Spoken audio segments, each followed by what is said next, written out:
Tarbiyah Sunnah Channel. Lillah, nyunnah, merenah.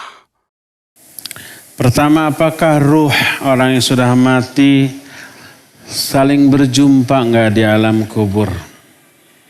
Termasuk yang sudah lama mati puluhan tahun dengan yang baru mati. Termasuk bahkan yang tidak sezaman.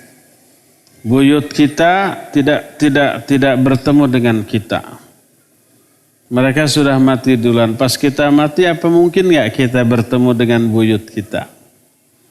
Apa mungkin enggak kita bertemu dengan Nabi SAW, para sahabat, para ulama di alam kubur gitu ya? Barakallahu fiqh.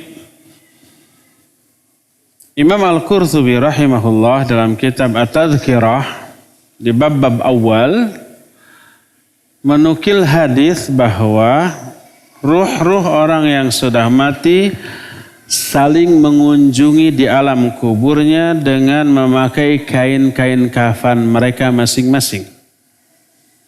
Karena itulah Nabi SAW memerintahkan agar si mayit dikafani dengan sebaik-baik kafan. Karena sungguhnya mereka akan saling mengunjungi di alam kubur dengan kafannya masing-masing.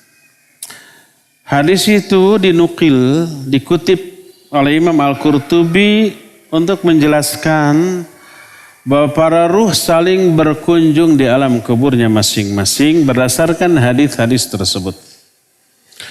Namun amat disayangkan seluruh hadis tentang bahwa ruh saling berkunjung di alam kuburnya masing-masing itu dhaif, lemah. Walaupun lemah, ada beberapa hadis, makanya ada sebagian ulama ahlu sunnah yang menetapkan bahwa ruh-ruh orang yang sudah mati saling berkunjung di alam kubur masing-masing karena adanya hadis-hadis tadi. Itu yang pertama. Kelompok kedua dari kalangan para ulama menyatakan alam kubur alam gaib. Tidak boleh meyakini sesuatu yang gaib kecuali berdasarkan Al-Quran atau hadis yang sahih. Ketika ada ayat Al-Quran atau hadis yang sahih, boleh dan wajib kita yakini. Selama tidak ada hadis sahih, maka tidak boleh kita yakini. Karena hadis-hadis tentang saling berkunjungnya ruh di alam kubur hadis yang dhaif. Tak ada satupun yang sahih dalam hal itu. Maka Imam Al-Qurtubi pun dalam kitab At-Tadhkirah meriwayatkan hadis itu disilahkan dalam ilmu mustalahul hadis dengan sebutan bisighati tamrid. Dengan sigat tamrid. Tamrid itu yang menunjukkan bahwa hadis itu bermasalah. Hadis itu ada illat, ada cacat. Dengan memakai fi'il yang majhul. Fi'il majhul itu kata kerja bentuk pasif. Ruwiya, huditha, seperti itu. Diriwayatkan, diceritakan, hukia, dihikayatkan. Kalau diawali oleh perkataan yang majhul tadi, yang pasif tadi, menunjukkan bahwa hadis itu dhaif. Dan Imam Al-Qurtubi sudah mengisyaratkan kedhaifan hadis itu.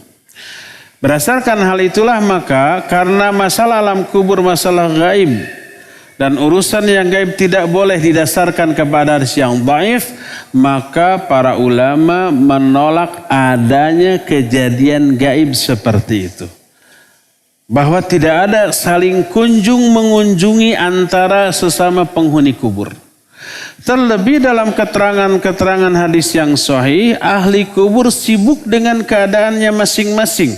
Kalau dia orang durhaka, apalagi orang kafir, dia sibuk mengalami apa yang disebut apa? Azab kubur. Dia mengalami azab kubur sampai kiamat tanpa henti. Tidak ada waktu untuk berkunjung ke ruh lain yang berada di sesama alam kubur. Seandainya orang bisa berkunjung di alam kubur, niscaya mereka setiap saat akan berkunjung kepada kawan atau kerabatnya untuk menghindari adanya azab kubur. Ya nggak bisa. Terus ada orang mukmin soleh di alam kuburnya mengalami nikmat kubur. Maka mereka sibuk dengan nikmat kubur tersebut. Berdasarkan hal itulah maka keterangan tentang adanya azab kubur dan nikmat kubur menafikan adanya kunjungan di antara sama mereka di alam kubur. Terlebih hadis-hadis tentang hal itu merupakan hadis yang dhaif. Wallahu a'lam.